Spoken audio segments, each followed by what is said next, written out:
Bonjour à toutes, bienvenue dans cette nouvelle vidéo. Aujourd'hui, on va parler de l'allaitement tardif, ce qu'on appelle plus communément l'allaitement long. C'est quoi d'allaiter un enfant de plus de 6 mois? Pourquoi allaiter un enfant de plus de 6 mois, 1 an, 2 ans? Quels sont les avantages pour le bébé, pour la maman? Et puis, comment on en arrive là, tout simplement. Donc, on va voir tout ça dans cette vidéo.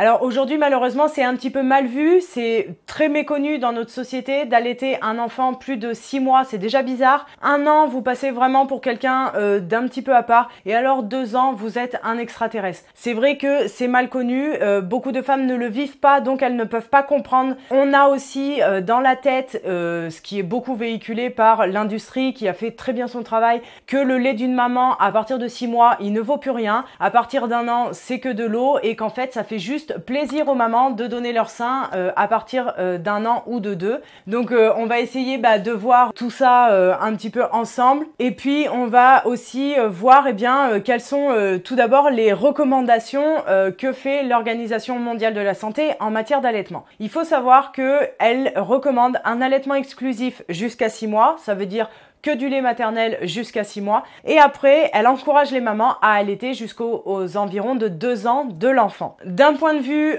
physiologique, il faut savoir qu'un enfant, en fait, son âge de sevrage du lait, c'est entre 2 et 7 ans. On parle souvent, en fait, du fait que les dents de lait tombent, et c'est là où l'enfant va être psychologiquement et physiologiquement prêt pour se sevrer du lait maternel. Et puis aussi, on parle également du besoin de succion qui va s'arrêter aux environs de 3 à 7 ans également pour l'enfant. Donc c'est normal qu'un bébé, il ait besoin de téter, que ce soit le sein de sa mère ou une teutette. Il a ce besoin de succion, c'est physiologique, c'est normal, et ça va s'arrêter normalement en fonction de chaque enfant. Donc en ce qui concerne la diversification alimentaire, on a beaucoup dans les années passées dit qu'il fallait commencer à donner à manger aux enfants à partir de 4 mois. Aujourd'hui, on sait que avant 6 mois, il n'y a aucune utilité à donner à manger à nos enfants, que attendre 6 mois, c'est le mieux pour eux, c'est le plus adapté, et il faut savoir que jusqu'au 1 an du bébé, le lait reste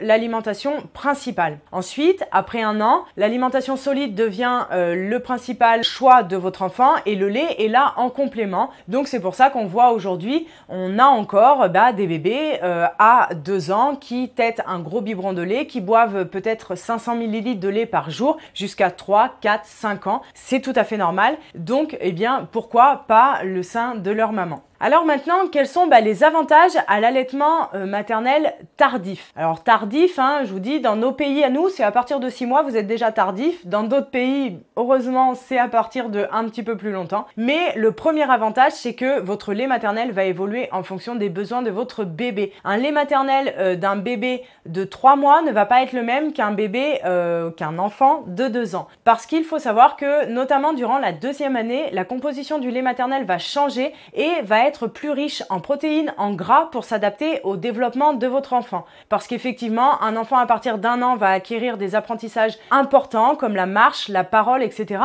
Il va bouger beaucoup plus, donc il va avoir besoin de plus de calories, et c'est ce que le lait maternel va lui offrir. Il faut savoir également qu'il va être plus riche en anticorps, tout simplement parce qu'un enfant de 1 an va téter moins souvent qu'un nourrisson de 2 ou 3 mois, donc il va prendre des plus grosses doses d'anticorps quand il va téter, tout simplement, pour avoir un bon taux d'anticorps pour pouvoir le protéger face à tous les agressions extérieures qu'il pourra rencontrer durant cette 2e année. Et puis le dernier avantage entre guillemets dans cette catégorie, l'avantage pour le bébé, c'est qu'en fait les bénéfices de l'allaitement vont être dose dépendants. C'est-à-dire que plus vous allez faire téter votre bébé, plus vous allez l'allaiter longtemps, plus les bénéfices de l'allaitement sur sa santé, sur son bien-être, etc. va augmenter en fait. C'est notamment le cas pour celles qui fument par exemple. On sait que plus une maman fumeuse va allaiter longtemps, plus elle va contrebalancer les effets négatifs du tabac. Donc c'est valable également pour les mamans qui ne fument pas, et surtout les bénéfices que procure l'allaitement. Ensuite, le deuxième avantage à l'allaitement tardif, c'est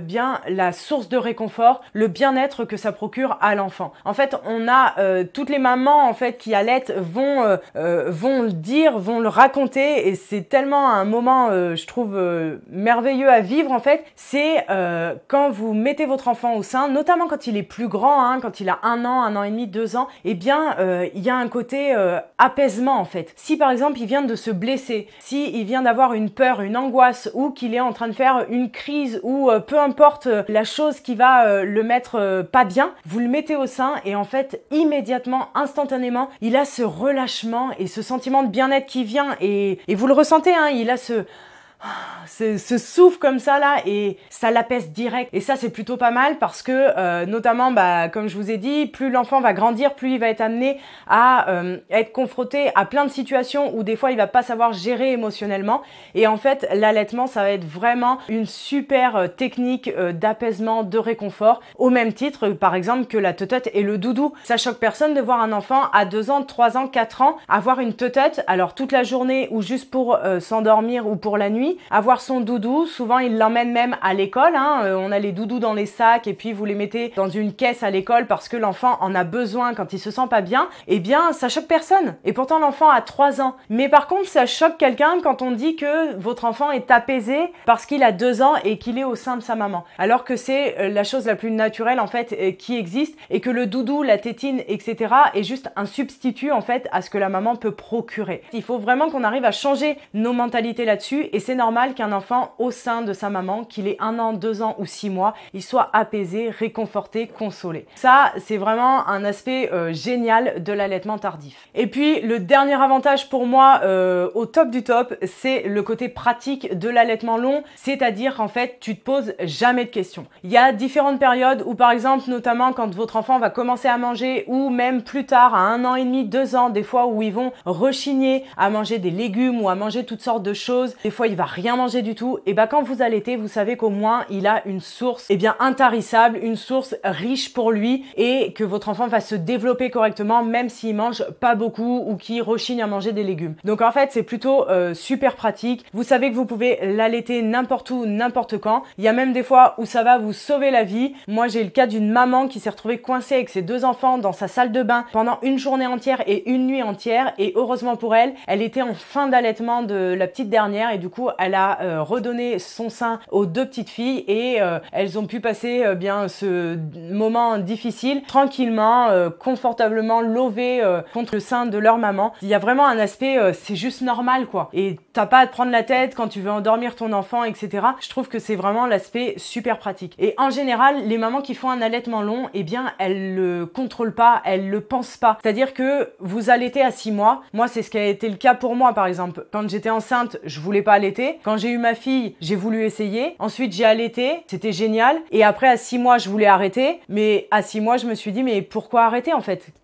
Il n'y a aucun argument qui me permet d'arrêter l'allaitement. C'est juste normal, ça coule, c'est pratique. Je vais continuer. Et puis tu te retrouves à 6 mois, 1 an, 2 ans. Et c'est juste normal en fait. C'est juste naturel. Et du coup, c'est le témoignage de beaucoup de mamans et l'expérience de beaucoup de mamans en fait qui font des allaitements longs. C'est pas pour se faire plaisir à elles. C'est juste parce que dans la continuité de l'éducation de leur enfant et du maternage de leur enfant, c'est juste normal en fait. Donc ça, c'est vraiment quelque chose que je veux vous faire passer en vidéo. N'essayez pas de vous mettre de date limite, mais juste vivez votre moment et puis vous allez voir, vous allez vous retrouver à 2 ans d'allaitement si tout se passe bien et si les deux sont en harmonie, eh bien à 2 ans vous allez vous dire ouais en fait ça fait 2 ans que je l'allaite, waouh. C'est vraiment le côté naturel, le côté pratique et le côté en fait qui coûte aussi pas d'argent parce qu'il faut se le dire, hein, donner du lait de croissance aux enfants ça coûte une blinde. Il y a aussi le côté économique, enfin bref il y a tout plein d'aspects pratiques dans la vie quotidienne. Et puis pour finir cette vidéo, je voulais partager un moment d'actualité avec vous au sujet de l'allaitement long justement. Eh bien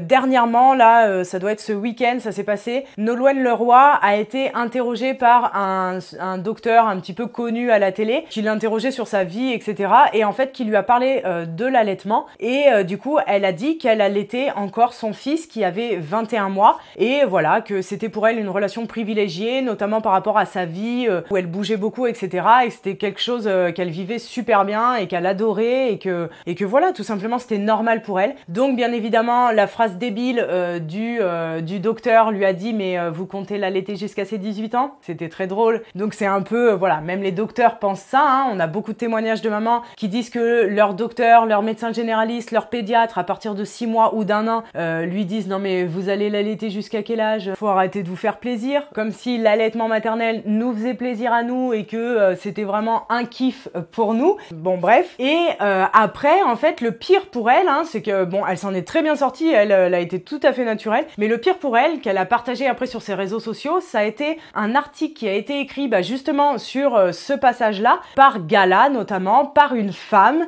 comme quoi elle avait été gênée de dire à demi-mot qu'elle allaitait encore son enfant de 21 mois, que c'était très dur pour elle d'arrêter parce que ça lui faisait du bien, etc. Enfin bon bref, une nullité absolue, cet article, ce chiffon, j'ai envie de dire. Mais tout ça pourquoi? Encore pour mettre dans la tête des gens que allaiter un enfant à 2 ans, c'est juste pas normal. En général, ce sont des grosses pervers qui veulent prendre du plaisir avec leur enfant pendu au néné, alors que voilà, c'est juste n'importe quoi. Donc n'écoutez pas toutes ces choses-là. Faites vous ce qui vous semble le plus normal et naturel possible, ce qui apporte le plus de bien-être à votre enfant. Le reste, on s'en fout. Donc voilà, j'espère que cette vidéo vous aura plu. N'hésitez pas à partager vos commentaires, vos expériences d'allaitement long, d'exprimer également vos peurs ou vos retenues, hein. C'est un sujet qu'on doit discuter, je pense. En tout cas, ne vous mettez pas de barrières. Moi, je vous retrouve dans une prochaine vidéo. Ciao!